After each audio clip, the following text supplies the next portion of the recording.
काय रे की एवढं उदास का? काय सांगू तुझ मेले. गुरा होती ती काढलेली, आता शेणासाठी भिका मागतोय. जल्लो ह्यो काय घरात कोबॉल आधी घातलेली आहे, पण तरास पण तेवढंच हाय.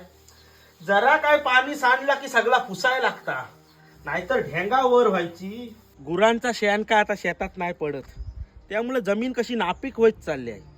आणि हे रासायनिक खतांवर पिकवलेलं अन्न काय पौष्टिक नाही. माणसानीच ती कमजोर होत चालली. घरात जमीन होती ता लय बरा होता. कधीतरी आंबवाच्या पौर्णिमेत सारवायचो तरास व्हायचो, पण तो तरास लय बरो होतो. निदान घराचा घर पण तरी टिकून होता. तू म्हणतस या बरोबर आहे, गुरा बाळगली पाहिजे, इकायची नाही.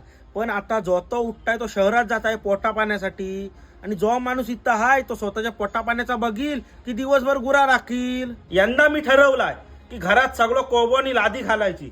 पावसात तर तेवढं तरास होत, आणि राहिलो प्रश्न शेताचो तर रासायनिक खता जिंदाबाद.